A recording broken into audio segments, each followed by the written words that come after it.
You're live.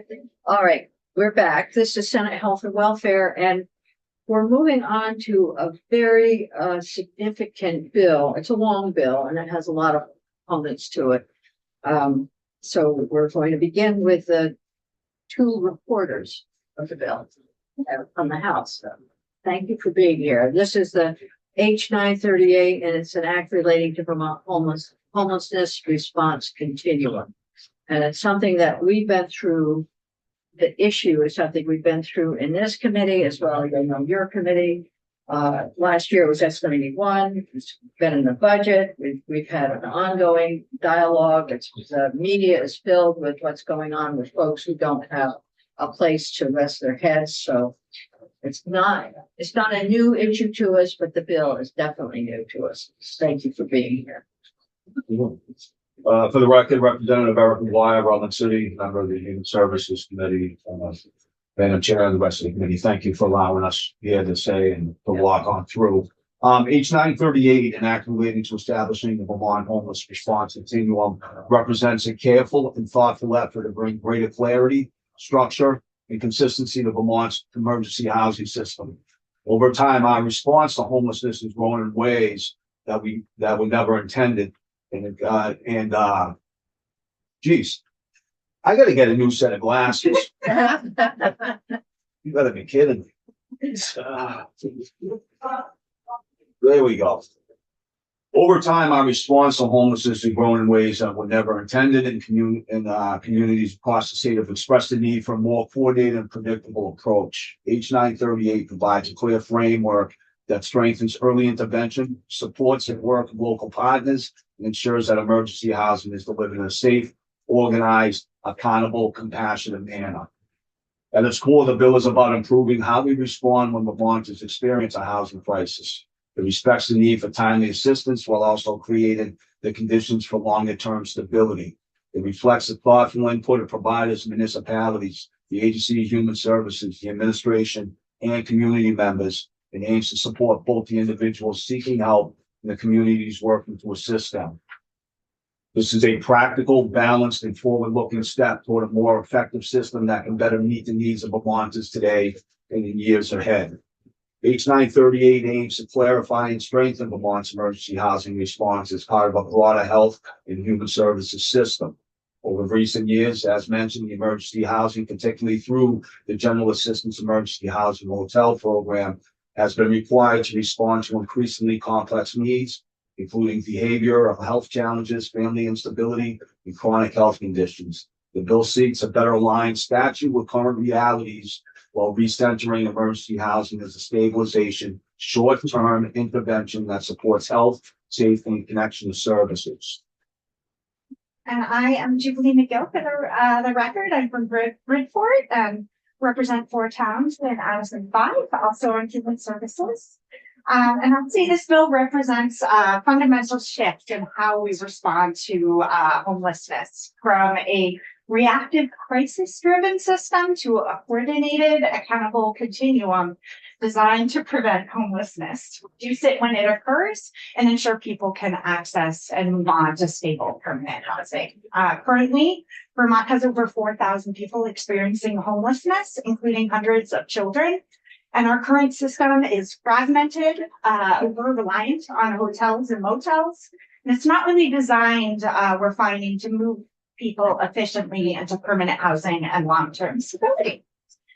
So this bill creates the homelessness response continuum, which is a coordinated system of services that seeks to make homelessness rare, brief, and non-reoccurring. So the bill kind of does 4 main things. It creates a coordinated statewide system.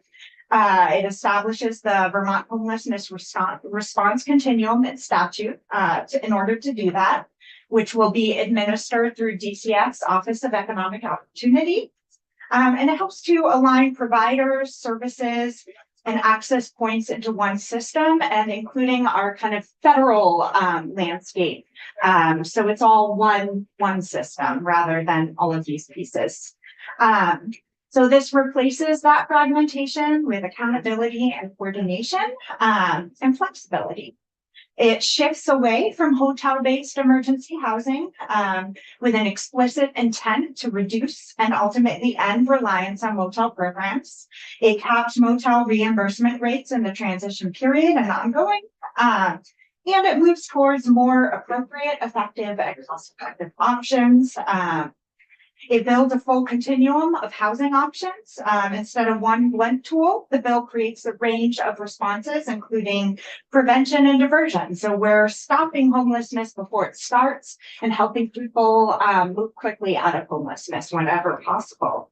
It invests in emergency shelter, including low barrier shelter, as well as specialized options for people who may have unique needs, transitional and supportive housing, and also focuses on rapid rehousing and permanent housing pathways. We're meeting people where they are and not forcing one size fits all solutions on people in crisis. And finally, it invests in stability and not just shelter. It creates a rental assistance bridge program with up to 24 months of rental assistance. It funds case management and supportive services in a way we haven't really been. And it prioritizes long-term housing outcomes. So the focus is on housing stability and not just the temporary placement. It would begin with July 1st, 2026 with phased implementation. And then full system capacity would be expected by FY28. To get there, there's some rulemaking, both emergency and permanent, that happens. And it includes a legislative report back in 2027. So we all have time to shift and make changes if needed. So this is a managed transition and not a cliff for all of the people, both in the administration and our service providers out in our communities. And then finally, the fiscal context. This was designed, the framework is aligned with the governor's overall recommended budget of about $82.6 million in FY27. Spending on homelessness services. We just reallocated things a little differently than the recommended budget, but overall the fiscal amount is the same. And I think it provides an emphasis on cost effectiveness and provides better outcomes per dollar that we're spending. So if implemented as intended, this bill means fewer Vermonters entering homelessness or re-entering homelessness, shorter stays when they do, and more people exiting into permanent housing rather than cycling back through crisis. Yeah. Passed out of the committee 911, and we did do a roll call vote on the floor with 133 to 4. It's a really a great bill, really nonpartisan, a lot of collaboration. We worked really hard together and with a lot of the people you're about to hear from to really get to a place, something we could all agree on. I think we all have things we would change and like to see different. But found the places where we could all agree that this is the right path for Vermonters. Thank you. Thanks for your work on this. I know that I've been sort of keeping in touch with the amount of time and effort that House Human Services has put into this, and we appreciate your picking it up where it got dropped last year. And I know that there were some ruts in the road and frost heaves and all the rest, but they got here. So thank you. Are there any sort of unresolved issues that you identify in the bill? I'm going to hold off on that statement, and I'll let folks, We'll find out. through your testimony of the players that are going to be involved, I think those identify. And the reason why I want to hold off on that, because I believe that there was a great bipartisan common ground work through this. And I like the fact that we have this balance right here. And there are certain things that do need to be tweaked on both ends. But the idea is that we keep that balanced there. So I don't want to be the one that flips the apple cart. Like I said, For other yeah. people, we all would have things we might want to change personally. right, But I think, our official position, yeah. but that's how we get things done in here, isn't it? Yeah. So we look forward to seeing what you all do. Thank you, You've done a lot, we appreciate it, thanks for coming in. Thank you. And I will forward, send over an email that my floor, report. He did the first half of the bill kind of, and I did the second. So You know, if you have our it, two floor reports, that would be combine them for amazing. you. We'll put it Yeah. right up, with our witness information. That would be so helpful, particularly to the committee. I think it'll paint a greater picture and put Yeah. the framework together as it's being worked with. Terrific, thank you for doing. Thank you. Thank you, Senator. All right. So we freed up some seats for people, that's a good, except that. one. So we're gonna move on to Katie and Nolan, you wanna go second? I'll go Pete. Huh? I'll go Pete. Yeah, okay, good. So Katie, we have 39 pages, something like that. A lot of pages. We did 88 yesterday. Oh, well, Ah, we can't compete. Right, we did. That was a In marathon. one sitting? Yeah, but she didn't give us a break. We didn't break for ice cream. We didn't Well, break how big is the for budget? pizza. I don't know. No idea. Just for. He survived. So I've set up enough time here this morning, on H 938, so we can go through it with Katie, and then Nolan will give us the fiscal note. And then tomorrow, we'll be coming back to it, for some equal time. Find it. Yeah, starting at 10:30, so it'll be another hour and a half on it, and we'll have the agency.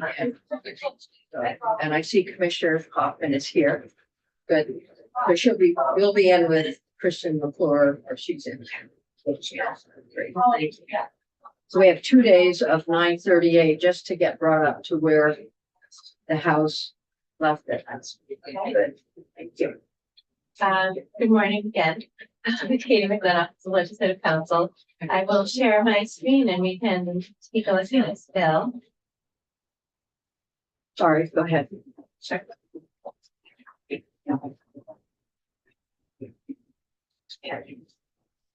Okay, here's the as passed House version. I think maybe it's just taking a moment before we look at the language on the page to talk about what the bill does. As you know, emergency housing has been an issue that has been dealt with by the General Assembly for many years. There was a proposal last year. This is a new, different proposal. Currently, the way emergency housing is dealt with is in the budget. So each year there's sort of a new negotiated package in the budget. So this creates a program and statute that wouldn't be renegotiated every year. Creates a framework for how the response to homelessness would be moving forward if it were to be adopted. As the name implies, Vermont Homelessness Response Continuum, this creates a continuum of services provided either through the Office of Economic Opportunity or in partnership with community partners that are under contract. I think that gives you a little bit of background information. Let's jump in. Okay. So we start with the findings section. These findings have been updated from last year's work, and the finding section has been narrowed. It was much larger last year. Although an imperfect tool for measuring the true number of unhoused Vermonters, the Vermont Homeless Management Information System as of December 2025 indicated that there were 4,022 individuals who are homeless in the state, 863 of whom were children under the age. So what I'm gonna suggest is Higher that level? we will We will be careful about reading through most of this, so I don't want you to feel compelled to read the entire bill. Okay, But as we get to for definitive sections. do you want me to jump over legislative intent in the purpose section? Yeah. Okay. We can do that. So that brings us to section 4, page 3. This creates a new chapter in Title 33, the Vermont Homelessness Response Continuum. So this is everything that would be in the green books. You start off with definitions. I'm not going to go through every definition. I'll flag a few for you. It's worth noting that the definitions in this bill, I think, are pretty important. So it might be worth your time, our time collectively at some point to go through them in a little bit more detail. So I'll bring you to the definition of disability. Can I ask a Yeah. question before you get there? Please. For the alternative housing options, Sure. where it talks about master lease units, there's some things we're less familiar with in this committee. Okay. But, maybe you do a bit of a help there. We know transitional housing. Where are you? I'm on page. Top of page 4. Number 1. Yeah. Just a brief Yeah, insight into what might be included in all those. I think DCF is probably best to They're answer best what to is do that. happening in Okay. practice, but Good to know. as the name implies, a long-standing lease with people perhaps coming and going from the unit.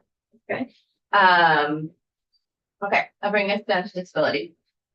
Means physical, sensory, cognitive, developmental, or mental health condition or substance use disorder that substantially limits one or more major life activities, or that requires ongoing support, accommodation, or treatment to maintain an individual's health, safety, or independence. The term includes chronic or episodic conditions that significantly impact daily functioning, regardless of whether the individual is receiving or is eligible to receive federal disability benefits. We also have a definition of eligible households that should be read together with the definition of homeless. So first, eligible household means a household that is homeless and is physically present and intends to reside in Vermont, as evidenced by active participation in a housing, employment, or other AHS recognized plan. And then some definitions of emergency housing, highly structured shelter, homeless, page 6. Means lacking fixed, regular, and adequate nighttime residence, facing imminent loss of primary nighttime residence, fleeing or attempting to flee domestic violence, dating violence, sexual assault, stalking, or other dangerous or life-threatening conditions that relate to violence against a household or a household member that either takes place in the primary nighttime residence or causes the household or household member to be afraid to return to the primary nighttime residence. Subdivision D, residing in a place not meant for human habitation, such as cars, parks, abandoned buildings, or streets, or otherwise defined as homeless under federal law. We have definition of homeless, low barrier shelter. Sort of hard to choose which definitions to look at. I think at some point we should maybe dig down into most of these. You have a definition of supportive services. Means individualized supports that assist a household in obtaining and maintaining housing, including intake assessments and services for diversion, household needs assessment, case management, individualized household plans, navigation services, assistance with cleaning, housing, landlord tenant outreach, navigation, other services, progress monitoring, services to ensure continuity after permanent placement. Okay, so that's our definition section.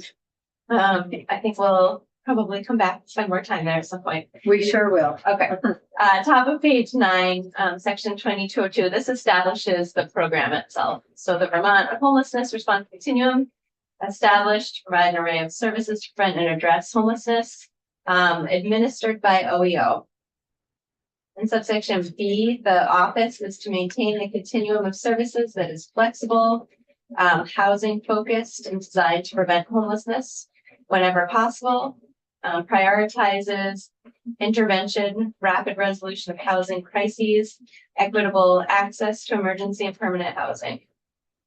And C, the program shall provide temporary emergency housing to eligible households experiencing homelessness or at imminent risk of homelessness, reduce reliance on hotels and motels for emergency housing assistance, expand use of alternative housing options in partnership with community organizations, municipalities, private landlords, integrate case management and individualized housing plans into all emergency housing placements, and ensure accountability, transparency, and cost efficiency in the use of public funds. 2203, top of page 10, it kind of reads as an outline, and I think of this as the structure for what the program looks like. So this breaks down each level of service. And then the rest of this chapter sort of tackles each of these levels one by one and provides more context. So you'll see this structure repeated a few times in the bill, first to sort of explain what the services themselves are, and then talk about eligibility and length of stay issues. So first, level 1 is prevention and diversion services. Level 2 is broken down into 2 categories: highly structured shelter services and low barrier shelter services. Level 3, specialized shelter services. Level 4, permanent supportive housing services. Level 5, hotels and motels. And lastly, other emergency housing services.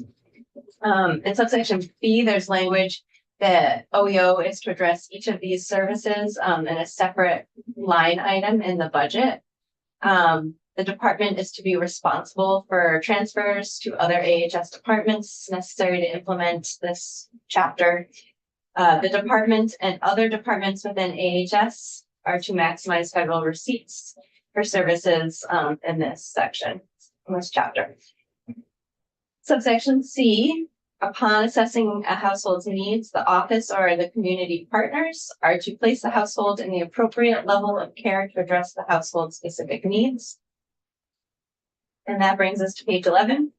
And this is where we start walking through each of those levels. Yes. A quick question, and it could be later and it could be in a conversation ongoing, but so these are simply categories of shelter. There's no priority given to one or the other. It's simply where you need to go at a specific time. Is there any prioritization later on in the bill? Each of the levels sort of indicates that if a person can't be treated by a previous level, then they can be treated in the next level. There's kind of a sequential. Yes and no. There's also language. I'm not sure where it is off at my finger. So when we get there, I'll point it out. Sort it out. But there's- Just a question. There's language. Oh, it might even be in level 1. Yes, I think it's one of the first sentences Okay. that says, you know, this is the place to start, although connection can be made at any level. So there's some recognition that a household isn't necessarily going to start at level 1. They're going to sort of be matched with the level that's most appropriate for that household's needs. I know that one of the concerns that many folks have had is trying to get people to permanent supportive housing as compared with hotels and motels. Is there any language in there that offers those priorities? There's a lot of language in the intent and the purpose that we didn't spend time with, but that those, I know, I'm sorry. But those indicate that there is the legislative intent to move away from hotels and motels and to build up other services. Okay. Thank you. So 2204, top of page 11, this is level 1, prevention and diversion services. And we have a definition definitely for diversion, and I'm not 100% sure about prevention in the definition section. Prevention and diversion services function as the primary entry point for this continuum. Again, although connection may be made at any level. The office is to ensure that prevention and diversion services are provided through an agreement with one or more community partners in each region of the state in a manner that accommodates an eligible household's disability, if any. All households, upon request for assistance, shall receive a brief standardized initial prevention and diversion assessment to identify safe alternatives to homelessness and resolve immediate barriers. Prevention includes activities to avert entry to homelessness. Diversion includes problem-solving interventions and supports that safely resolve housing crises without the use of shelter or hotel placements. And we have language that funds administered for prevention and diversion shall have maximum flexibility. So that is our prevention and diversion. 2205 is shelter services. Again, this is broken into two categories. So there are highly structured shelters and low barrier shelters. And as the name suggests, highly structured provides more robust services. Low barrier is to get people safely sheltered without a lot of hurdles. So throughout we have this language: to the extent funds are appropriated for this purpose, the office shall determine the need for highly structured shelter services and develop sufficient shelter beds that address that need. The department through the office is to enter into contracts with community partners for the provision of highly structured shelter services for a period of not less than 2 years at a time. And we have language that highly structured shelters shall provide programming that emphasizes case management, housing stability, employment, education or treatment services, as well as other services as appropriate, in a manner that accommodates the eligible household's disability, if any. Eligible households receiving these services are to participate in case management and other services to the extent of their ability. So that is really what distinguishes this highly structured from the low barrier. It's the programming and the participation in case management. So under the definitions or the program components, it's got highly structured. What is the definition of highly structured? A shelter that provides programming that emphasizes case management, housing stability, employment, education, or treatment services, as well as other services appropriate in a manner that accommodates an eligible household's disability, if any. So it's this same language in the definition that's here in the text. And there are a few places where there's language from the definition that is reiterated in the text itself. Subdivision 3, the office, meaning OEO, shall ensure that these shelter services are provided in a facility that meets the Vermont Fire and Building Safety Code. And in subdivision 4, this is the language I was referring to before. You'll see it again. If an eligible household's needs cannot be met with the level 1 prevention and diversion services of the chapter, highly structured services are preferred initial placement if capacity, staffing, and geographic accessibility are available. Okay, that brings us to 2B. This is low barrier. So again, to the extent funds are appropriated for this purpose, the office is to determine the need for the low barrier shelter services and develop beds to meet that need. The department through the office is to enter into agreements with community partners for the provision of these shelter beds for a period of not less than 2 years.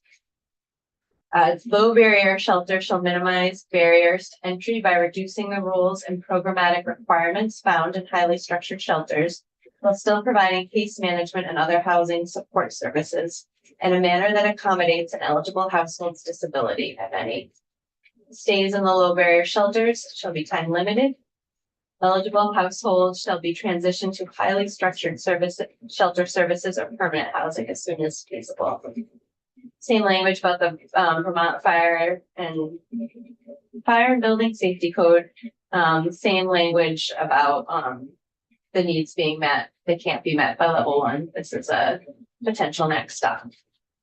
Okay, that brings us to 2206, level 3, specialized shelter services.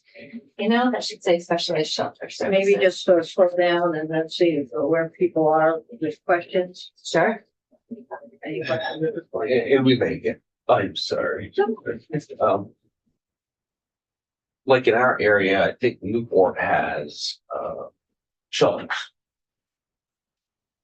I don't understand as of yet how this is going to increase the number of beds in our area when I think they're probably at capacity already, unless there's money available for acquiring new facilities, I don't need to be looking at you, you're not the one to answer the question. Does this bill is it actually going to get us more beds, at least in my area? And it may in more city-like areas and things of that nature. I'm just concerned that if there's not a lot of money spent, whether or not we're gonna be able to meet the capacity, because it's very alarming. I didn't know there was 4,000 individuals who are homeless and 862 of which are children under the age of 18. So I'm not sure, as we go through this bill, it's going to resolve the problem that I see in our area. So this is a really good question. And one of the people to answer how much money is Nolan. And then when we have the commissioner in tomorrow, we'll be able to get to that. That is a huge question, I think, for everyone. Are we gonna have sufficient buildings and People too, services? so it's not exactly service. Yeah, make sure that what we're putting in here fits with the local needs and our own. That's the question. Good question. Senator, just so I'm clear. The specialized, no, the low impact low barrier. That generally means you don't necessarily have to be clean and sober. Is my understanding. It's less of a barrier than getting into other shelters where you can't have any signs of intoxication, you can't be on drugs, you can't. Or you're taking you in that first place and they're offering you services to get you to that better state.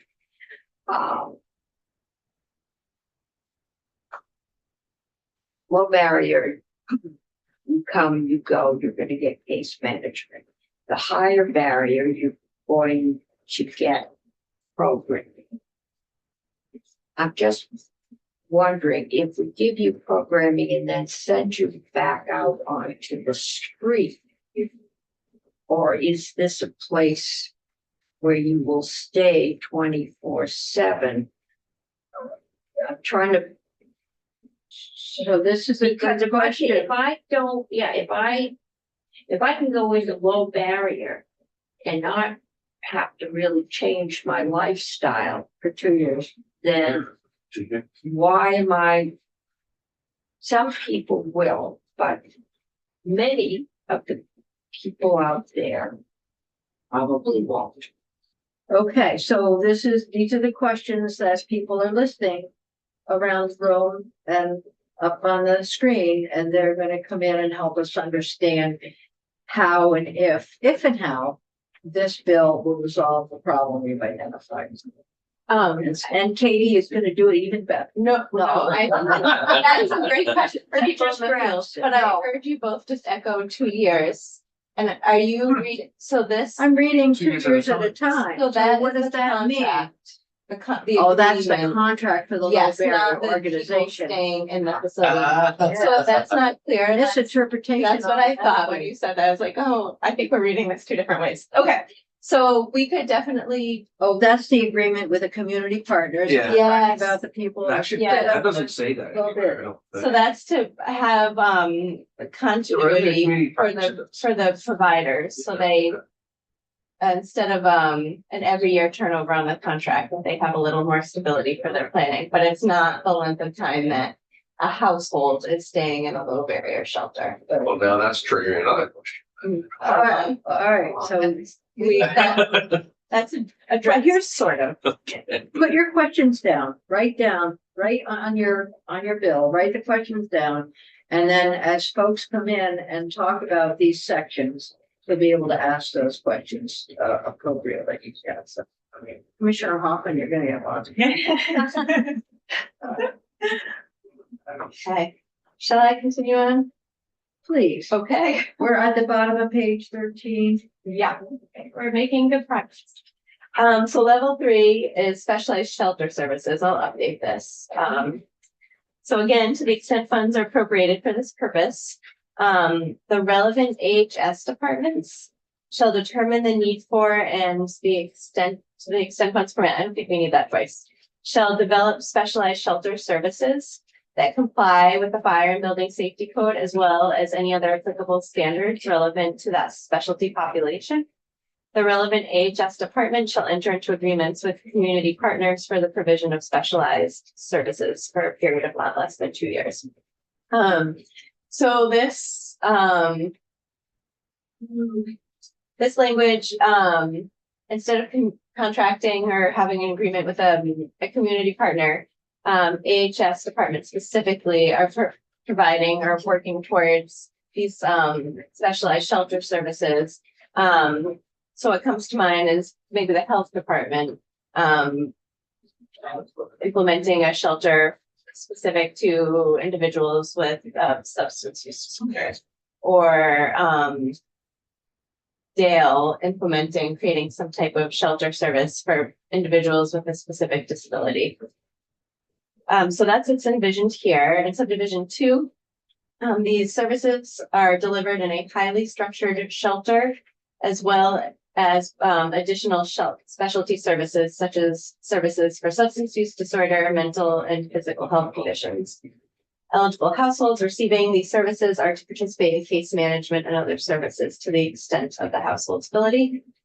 And again, this language, if needs can't be met in previous levels and a person has a need, a specialized service need that could be addressed by the shelter, this would be the appropriate fit for them. That brings us to page 15, which is permanent supportive housing. In subdivision 1, AHS or any department within the agency is to provide or enter an agreement for permanent supportive housing that combines long-term community-based rental assistance with voluntary flexible supportive services, such as family supportive housing or other supportive housing services funded in whole or part by Medicaid if both the household and the services are eligible for Medicaid. In 2, eligible households that are receiving this are to participate in case management, planning for housing stability and other services to the extent of their ability. Same language, if your needs can't be met by a prior level, then this could potentially be the appropriate level of service for you. 2208 brings us to level 5, hotels and motels. This language is repeated. It's in earlier sections of the bill, but it's the intent of the General Assembly to decrease reliance on hotel and motel rooms. However, until sufficient permanent affordable housing or shelter services are available, the use of hotel and motel services shall be permitted. In subdivision 2, if a hotel or motel is utilized pursuant to this section, the department shall enter into an agreement with one or more community partners to provide relevant supportive services to eligible households, permit population-specific placement to the extent certain populations are not isolated from the wider community served through the program, propose hotel and motel rates as part of the budget presentation for the General Assembly's consideration. Use only those rates established by the General Assembly. Enter into agreements for the use of blocks of hotel and motel rooms and negotiate conditions for the use of those blocks, including access to providers or case management or other supportive services with space to provide services as negotiated, and ensure that services are not provided on a night-by-night basis. So some of this language should be a little bit familiar because some of this language is pulled from what is currently in the budget with regard to the fiscal year 26 iteration of emergency housing. Top of page 17. If a hotel or motel is utilized, the household shall participate in case management services, planning for housing stability and other services to the extent of their ability. We have language that the hotel or motel has to comply with the licensed lodging and establishment rule, the health department's rule, and also the Vermont Fire and Building Safety Code. And then we have more specifics. To the extent funds are appropriated for this purpose, between April 1 and November 30th of each year, the utilization of hotel and motel rooms is capped at 700 rooms per night. Between December 1 and March 31st of each year, the utilization of hotel and motel rooms is capped at 1,000 rooms per night. And then we have language that the hotel and motel rooms utilized by individuals who are served under section 602 of this title, which we haven't looked at yet. It's specific to individuals receiving services that are currently or have experienced domestic or sexual violence. Any hotel or motel rooms used by that population shall not be included in the room caps provided up above. And again, this language, if a household's needs cannot be met by levels 1 through 4, this could potentially be the right level for the household to be served at. Then we move on to section 2009, which is other emergency housing services. This is broken into 3 paragraphs, and I have reader assistance in each of these. These are sort of three unique or unique services, separate services. So first is municipal sports. The department through the office is to provide grants to municipalities and areas of the state with a high volume of unsheltered homelessness, including those municipalities underserved by traditional funding sources. The use of this aid is at the discretion of the municipality and includes providing access to basic life-sustaining shelter when the National Weather Service declares a cold weather advisory.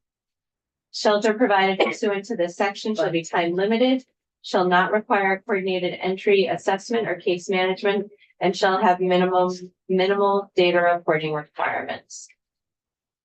Next is emergency cold weather shelters.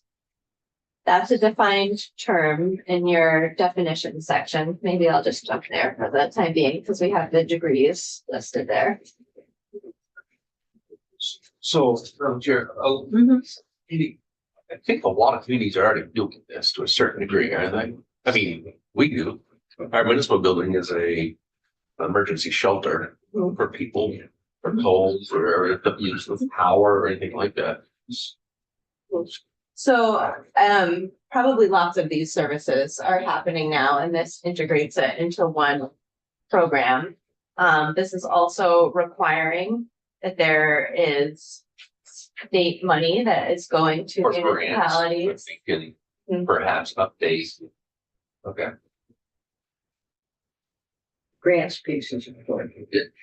No, wait, it's not requiring, isn't it saying to the extent? Shall, yeah, everything is depending on that. Extend funding. Always depend on the budget. If I can just interject No. real quick. And as I talk about this, but what happened is the budget put the money in, the 82.6 million in the budget. And then this bill specifies how that 18 million is getting spent.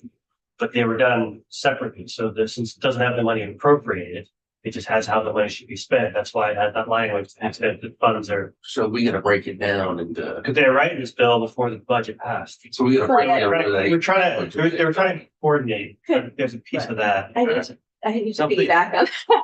So that's language that will be ongoing on statute permanently. Right. So it will require an appropriation Some level of every year appropriation. for each of these items in order for them to be triggered in a fiscal year. So, It's not session law, It is as the not. budget is, it Right. is fixed in statute. so for example, the prevention and diversion services that leaves off to the extent funds are appropriated for that purpose. If for whatever reason, a future legislature says we're gonna fund levels 2 through 5, but we're not gonna fund level 1 this year, then potentially those services are not happening because the language leads off to the fund, to the extent the funds are appropriated for this purpose.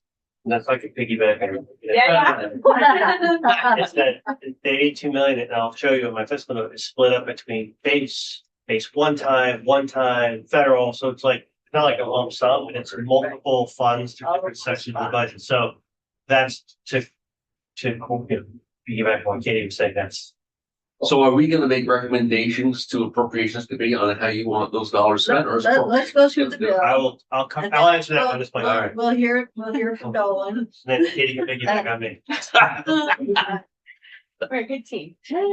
Okay, so we covered. Remember, municipal Senator, it's more complicated than. I know. Uh, Okay, So we've covered I was just about to go through the definition of emergency cold weather shelter. So it means publicly funded shelter beds made available to households during periods when the National Weather Service is forecasting temperatures at or below 10 degrees Fahrenheit, including wind chill for a majority of the state. So emergency weather shelters shall be managed through agreements between the office and one or more community partners to provide overnight low barrier shelter when weather conditions warrant. The office and community partners shall ensure equitable access to emergency cold weather shelters for communities with a high number of households experiencing unsheltered homelessness. Shelter provided pursuant to this subsection shall be time limited, shall not require coordinated entry assessment or case management, and shall have minimal data reporting requirements. So that's a loaded one there, only because community partners are gonna determine when conditions warrant. Right. And so It it could be different I everywhere. know, everywhere you go. Everybody's gonna say something different. Maybe. I'm not even anybody. You know. Okay, Sorry. that's okay, please. Well, this is good. Thank you. Page 19 is alternative AHS housing solutions. AHS, through its various departments, provides households with other time limited permanent housing. These services include recovery housing, various residential supports for individuals with intellectual or developmental disabilities, home care services for older Vermonters, individuals with physical disabilities, transitional housing for individuals exiting correctional custody, residential options for individuals with mental health challenges. Emergency housing provided through the program is not intended in lieu of access to these other AHS time limited or permanent housing options. Okay. That brings us to the household's responsibilities, 2210. So again, within the funds appropriated for this purpose, the household shall qualify for services under the program if the household is physically present and intends to reside in Vermont as evidenced by active participation in housing, employment, or other AHS recognized plans. So again, we looked at that definition. That's the definition for what an eligible household is. They agree to coordinated entry assessment that prioritizes the household for permanent housing, unless explicitly exempt under this chapter, and we've seen that, for example, the low barrier shelter. Engages with a lead case management entity, such as Department of AHS or community partner, to develop a housing plan and participate in employment, treatment, or other activities as appropriate, unless explicitly exempt from the case management by this chapter by federal law, and abides by program rules and refrains from misconduct. We have a definition of misconduct. We'll get there. In subsection B, the office or a community partner, is to provide clear written notice to applicants regarding penalties for fraud at the time of their application for the program. And then in subdivision 2, the office of the community partner is not to impose a penalty for a household for a good faith immaterial error that was corrected upon notice within a reasonable period of time.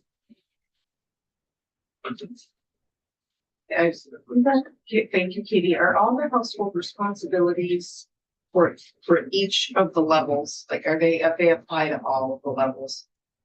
Yes, unless there's a particular exemption, like the case management. Okay, Thank you. And 3, a household that knowingly provides false, misleading, or incomplete information regarding their residency, disability status, household composition, or other eligible criteria shall be subject to termination within 30 days after receiving written notice from the department or community partner. Pending the outcome of a relevant Human Services Board hearing, the office may refer cases of suspected fraud to the AG's office or state attorney for investigation or prosecution under applicable state law. In C, a household may be terminated from the program for repeatedly refusing a suitable placement following documented suitability assessments and reasonable accommodations. And then page 21, subsection D, a member or members of an eligible household may be subject to immediate termination. So previously we talked about termination with 30 days notice. Immediate termination, as necessary for the safety of others if the member or members engage in criminal activity or misconduct that is not related to having a disability or victimization related to abuse, sexual assault, or stalking. So this member or members, the conversation upstairs was reflecting on the fact that the whole household need not be immediately terminated if one member of the household is causing this safety issue. Here is the definition of misconduct. Means documented behaviors that materially endanger the safety of others, involve the intentional destruction of property, or constitute illegal activity. So all of these things that we're going through, will all of them, the questions will be subject to rulemaking? There's a rulemaking section, and yes, many of the elements that we're kind of discussing now, that rulemaking requires more specificity, but it's definitely worth looking at what's in the list and seeing if there's anything missed. What if a household is put in a rental property or something like that? They're there for X amount of years, they're well established. They have children, schools, need services, but then they've been determined that there is suitable housing somewhere else. Can they be moved even though they have a need for certain types of services, schooling, what have you there? Could they be thrown out of that? Does it say anywhere?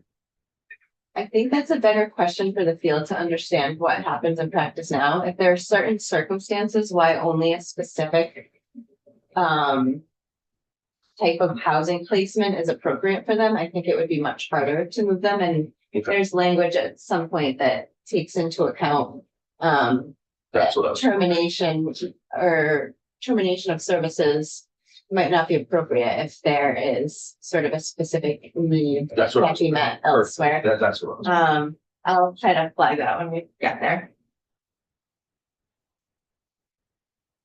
Okay, then we have a section on prioritization. The office, either directly or through its community partners, has to prioritize services within the funds appropriated to eligible households for homeless or at risk of becoming homeless, and have a member who is either 65 years of age or older, has a disability, is a minor child, is pregnant, is experiencing domestic violence, dating violence, sexual assault, stalking, human trafficking, or other dangerous or life-threatening conditions. And so I'm not sending this to finance. Yep, Age it's 65. got the age 65. Oh, geriatric. Okay, so I voted no. And that was a story. Sorry. It's okay. Help You need to know. myself. It's in the house joke. The version. Okay, go I'll keep ahead, going with this list. or Doesn't violate federal law. Item 6 is under court ordered eviction or constructive eviction due to circumstances over which the household has no control. And then we have the subdivision B1, that proof of an eligible household's disability. Sorry, English is escaping me right now.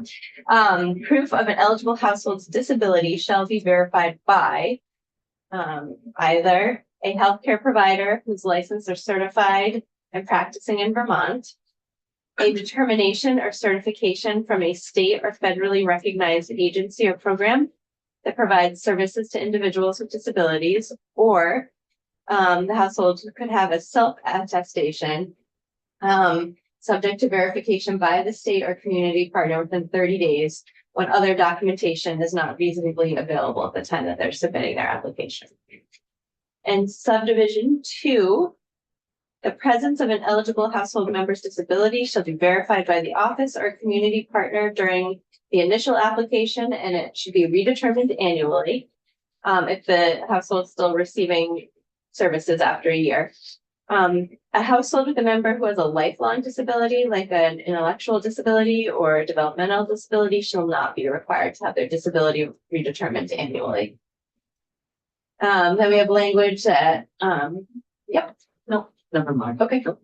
That all, the office and participating community partners are complying with the ADA, section 504 of the Rehabilitation Act, for the purposes of providing modifications, effective communication, accessible placements. They're already required to do this by federal law.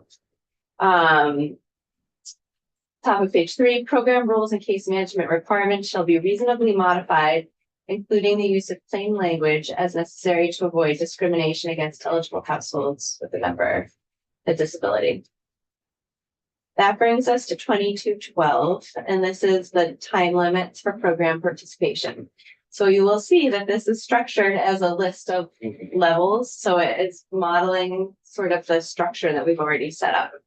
So for level 1, that was prevention and diversion. Any temporary housing that is not provided in the form of temporary rental assistance through the program's prevention and diversion services are not to exceed 30 days on a rolling 12-month period. Level 2 is shelter. The office, in collaboration with shelter providers, shall establish a maximum length of stay in highly structured shelters and low barrier shelters in rule or shelter standards. Level 3 was specialized shelters. So the department, in collaboration with relevant AHS departments, is to establish the maximum length of stay in specialized shelters in rule or shelter standards. Level 4, permanent supportive housing services may be utilized by an eligible household for as long as the eligible household's plan indicates it is necessary. So these could change depending upon where you are. Because of rule. I need a little bit more. No, I'm just saying, so level 3, department collaboration with other relevant agency human services providers shall establish a maximum length of stay in specialized shelters. Providers. I'm just saying, did the providers develop some of these rules as well? Rule refers to like the official rulemaking process that the department would have to go through LCAR. Okay. But it does say rule or shelter standards. So there's also, but it wouldn't be the individual shelter. It would be the shelter standards for the state. Okay, for everyone. Okay, that's what I was getting at. Yeah. Perfect. Thank you.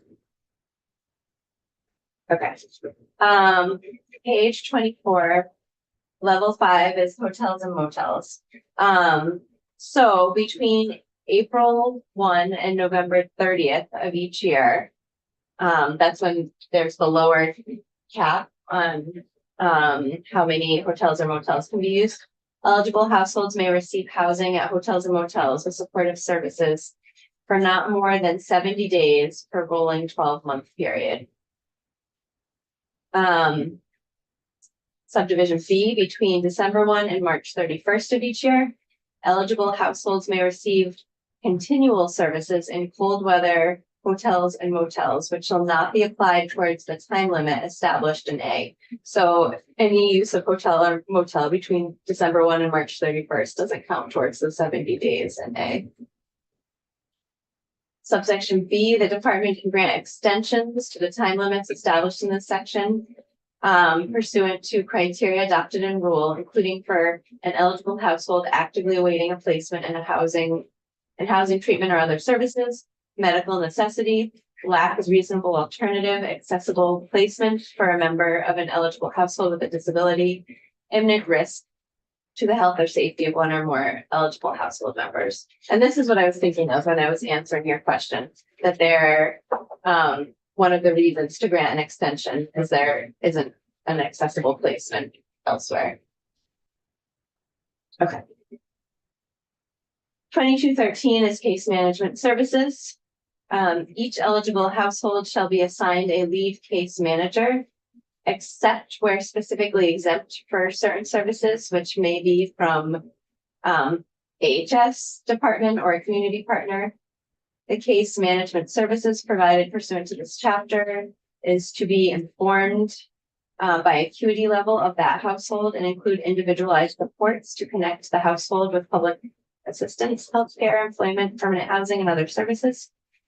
A household may request a specific case manager or change in case manager. Needs assessment. This requires the office and community partners to provide advice and consultation to the Department of Housing and Community Development and its completion of a needs assessment that identifies gaps in services for households that are homeless in the state and include recommendations to ensure provision of equitable services throughout the state. So this is work that the Department of Housing and Community Development is already doing, to the best of my knowledge. And this is language that asks the office and community partners to sort of weigh in on that process. 2215 is pertains to notice to households, appeals processes, and a right to a fair hearing through the Human Services Board. So first, the office or a community partner is to provide written notice to any applicant or household whose participation in the program is either denied, reduced, suspended, or terminated. That notice has to include specific factual and legal basis for the office or partner's decision. It has to include the effective date of the action, which in the case of termination, reduction, suspension of services is not to be sooner than 30 days after the date of the written notice, and received in the household preferred method of communication. Top of page 26. Sorry.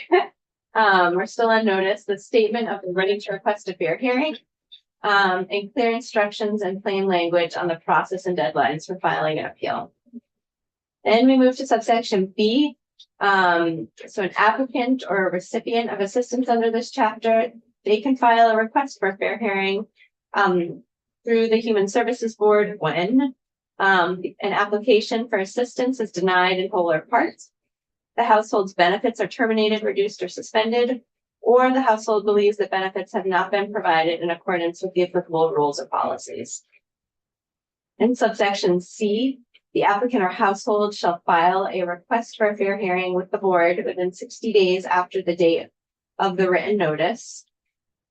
In subsection D, if a household files a request for fair hearing within 14 days after receiving that notice, the office or the community partner providing notice shall continue to provide services under the program without interruption.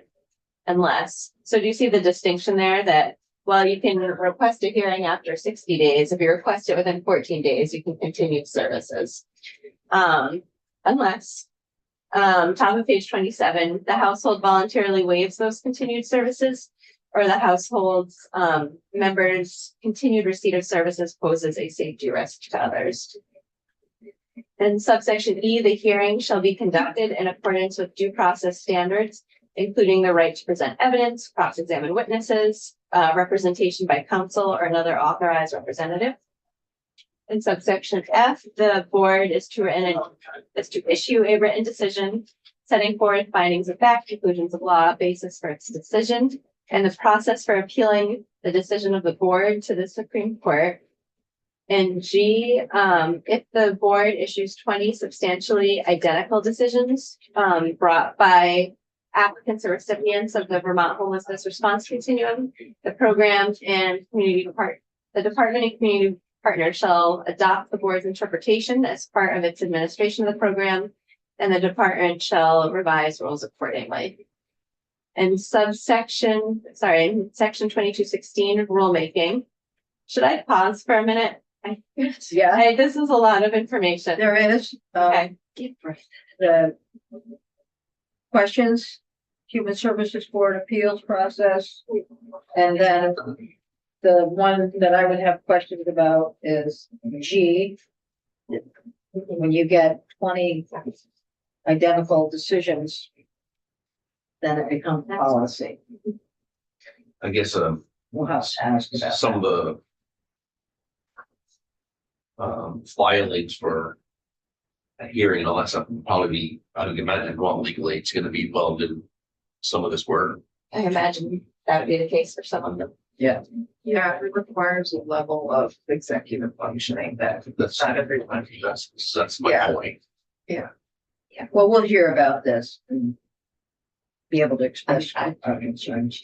I'm just seeing this as something that makes us up here in our ivory tower, old dome.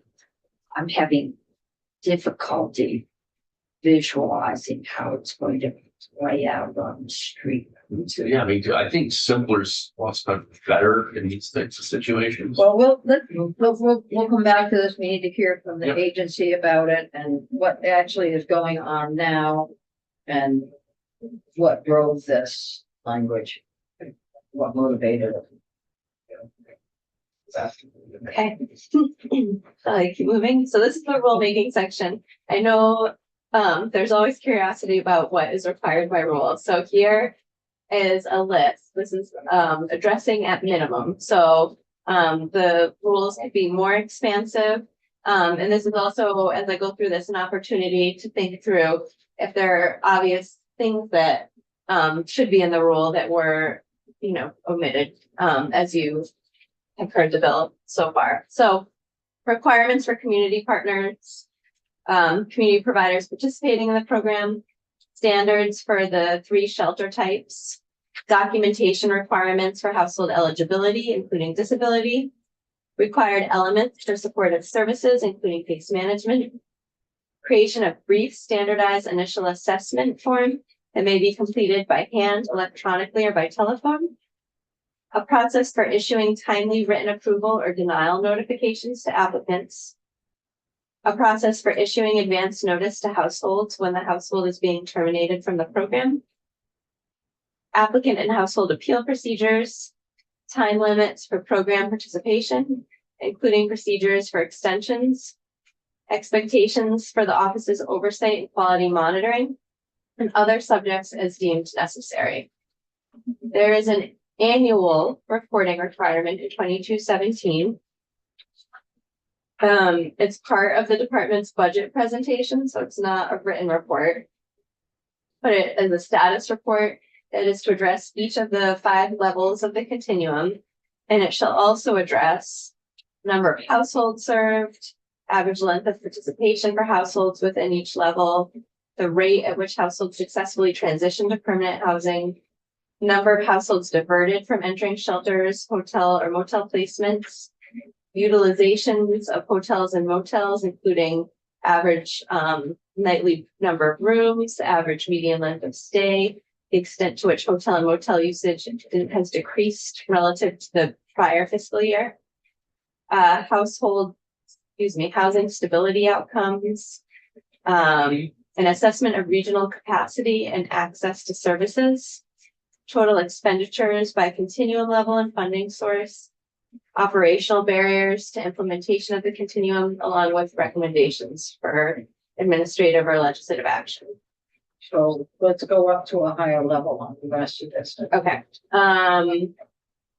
So B is goal setting for increased housing capacity.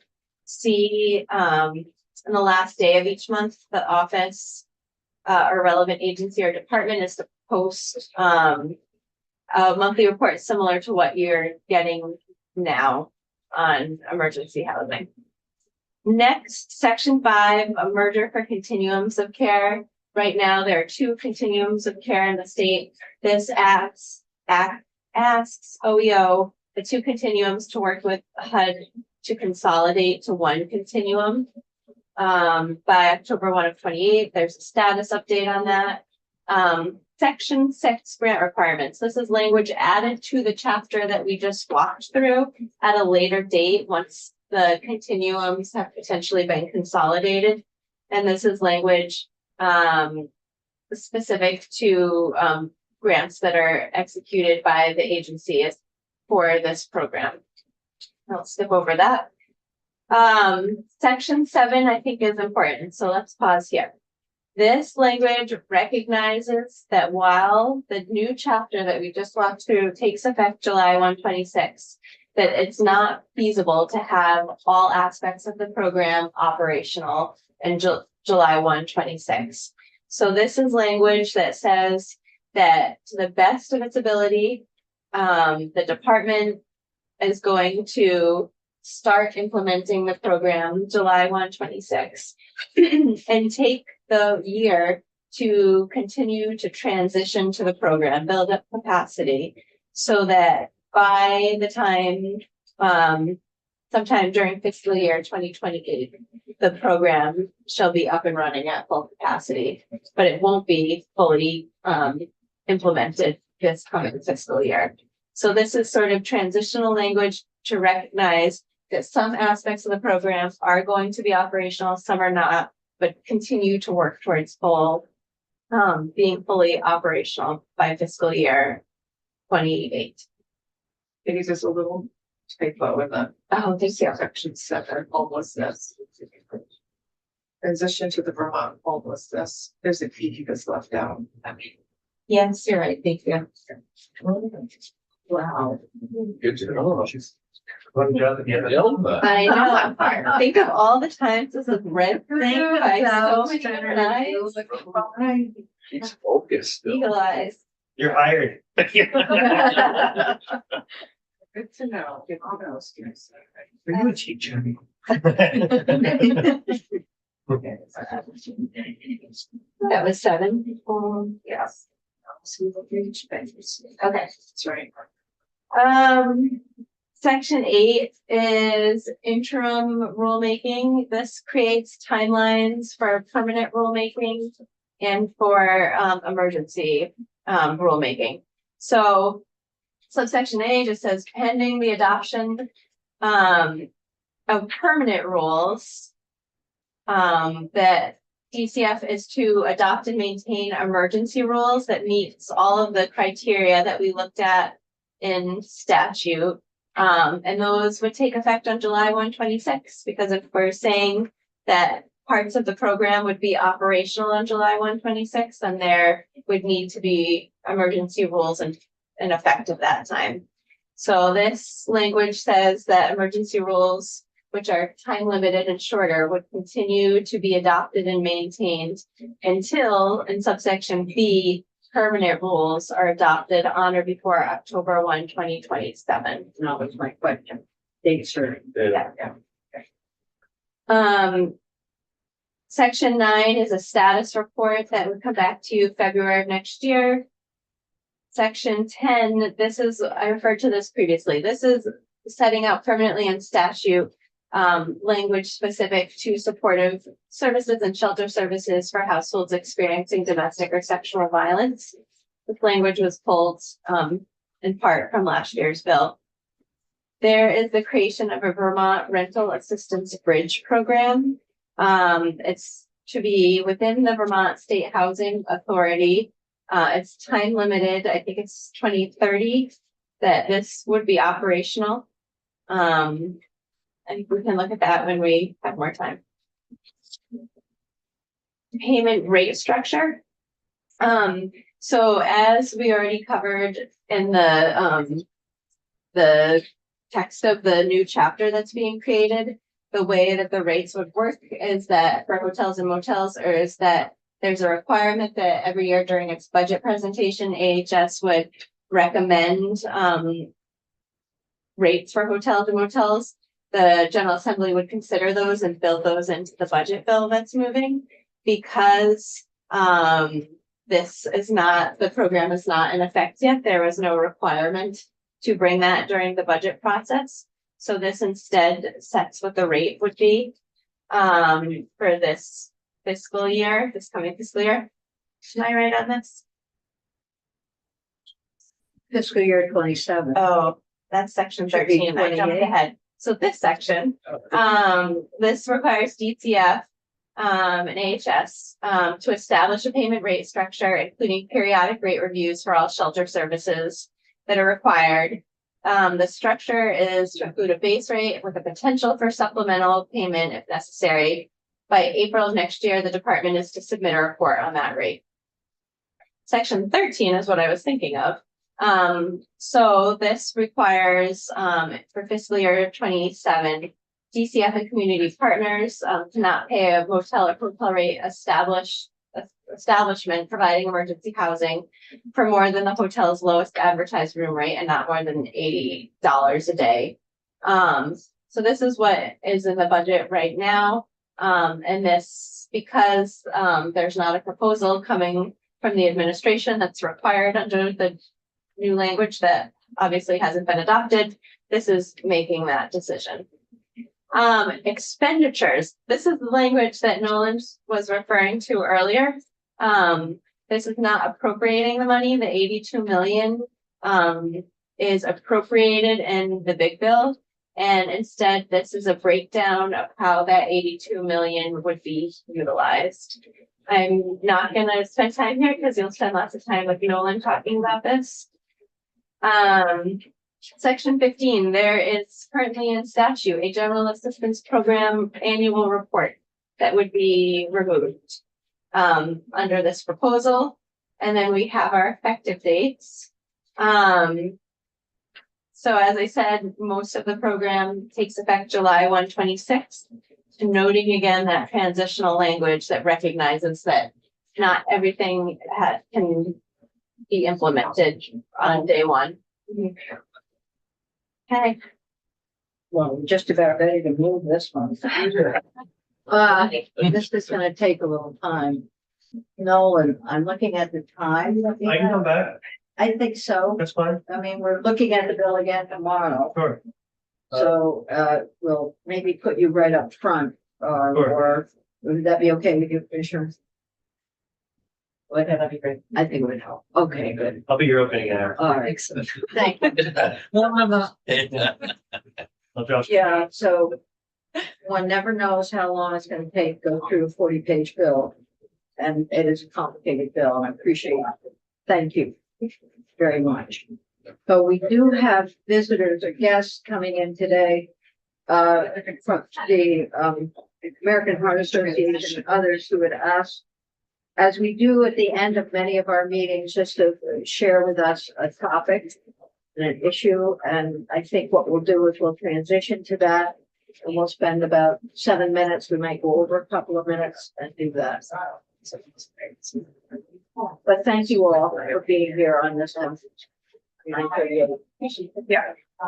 One of my concerns, I don't think. Do what you like is. If you make it too complicated, too difficult for somebody to sign up to get into one of these programs, they're not How gonna do long it. is the application? Exactly, What does it how look difficult like? it is, what's it look like, all those things. All of the above. Otherwise, I wanna make sure we help. They're- Of course, Yeah. got it, understood. Okay, so I don't know who's in charge here, except maybe Tina. Well, we have two guests that are online and just given the time constraint, I'm gonna maybe seek my time to, I don't know if Maureen's on. Yeah, Maureen. Wonderful. Why don't we do that? Maureen Borden is here. Why don't you go right ahead, Maureen, and thank you for being here. All right, so I'm Maureen Boardman. I'm a family nurse practitioner at Little Rivers Healthcare, which is an FQHC. I'm in the Bradford offices, but we also have offices in East Corinth, Wells River, and Newberry. And I'm speaking today about our food pharmacy. We began our food pharmacy in 2020, receiving 200 to 300 pounds of donated fresh food from Willing Hands, which is a local gleaning organization in the Upper Valley. Back in 2020, we now receive about 30,000 pounds of food over the course of the year from Willing Hands, and another 7,000 to 8,000 pounds of food from the Vermont Food Bank to support our food pharmacy. In the summer of 2024 and 2025, we distributed 180 CSA shares from Route 5 Farm, resulting in 15 families receiving the CSA for 12 consecutive weeks. And then back just this past September, we held a Stuff the Van food drive at the Bradford Hannafords after they donated a cargo van for our food pharmacy program. Our food pharmacy affirms the premise of food as medicine, that access to nutritious food is critical to health and well-being by managing and preventing diet-responsive conditions such as diabetes, high blood pressure, and coronary artery disease. Studies have shown that half the American adults have one or more preventable chronic diseases, and many of these are related to poor quality eating patterns. At Little Rivers, 8% of our patients are food insecure, and 75% have at least one chronic disease diagnosis. Currently, our food pharmacy program serves about 100 patients, and we currently have a 3-week rotation for food from the food pharmacy. We have a greater need, we just don't have the resources to expand it at this point beyond that number. And so I just want to say that, I mean, anyone who's been to the grocery store recently can attest to the fact that eating healthy is expensive and getting more expensive.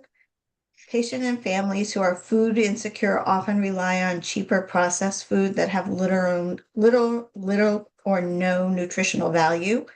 And when you think about the difference between the cost of a box of Kraft macaroni and cheese at about $1.50 a box, that will feed a family of 4, and then the average cost to make a basic homemade garden salad for 4 people is somewhere between $4 and $10, depending on the ingredients and the season.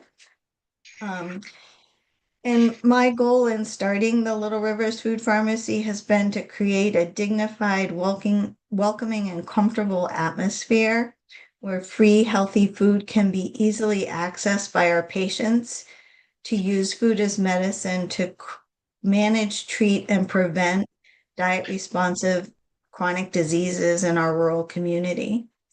And it touches a special place in my heart when my patients talk to me about how their lives and their health have benefited from access to our food pharmacy. And to join our food pharmacy, you have to have at least one chronic disease and also be food insecure. And that's all. That's great. You like a wrap up, Chair? There you go, right ahead. All right. Thank you. You know, I just want to share with you, this is a really important topic to us in here and me explicitly. So this is a nice beginning, little look. And Yeah. I know we've had BYCCN talking, and so I'll hear your thoughts. Would you like just a minute? Yep. So Mary Kay Molman, Bi-State Primary Care Association. This is part of the Food as Medicine Task Force. It is led by Bi-State and brings together a whole host of key partners, including the American Heart Association. And really what our focus is in for the next few months is looking at what are our payment options so that we can really turn this kind of program into a sustainable program. Right now, it's pretty much funded by grants end. And so then does the work. So how can we really incorporate this into, say, our primary care reform? Like, can this be part of that conversation? Can we talk with Medicaid about the 1115 waiver, talking to Blue Cross Blue Shield about how they can support this? And then like, how do we also work to support our uninsured and underinsured to make sure they have access to food? So that's part of what this task force is doing. And then over the next 12 months, we're going to start putting together some proposals and hopefully working with you all to come up with something, and really something that we can dig our fingers in. Food related analogy, sorry.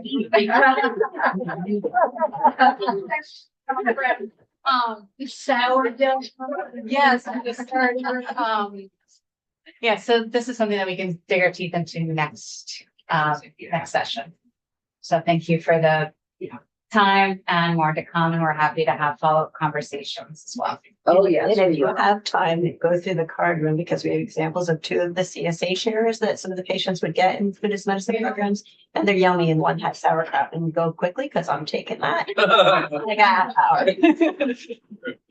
All right, thank you again. Thank you very much. Thank you. Thank you all. I appreciate your time. ours is so limited that, and we will be picking this up another time. I've actually talked with, at least one other committee chair about how we can have some joint committee Yeah. discussion on this. Yeah. But I think everything's nice to. And I testified at House Ag this morning and House Health Care, and And I we've know also some, previously. in Senate, Yeah. so, it's time for us to. Got big plans for you all, so. Yay, we like that. Thank you. Thank you. Thank you. We're a wrap.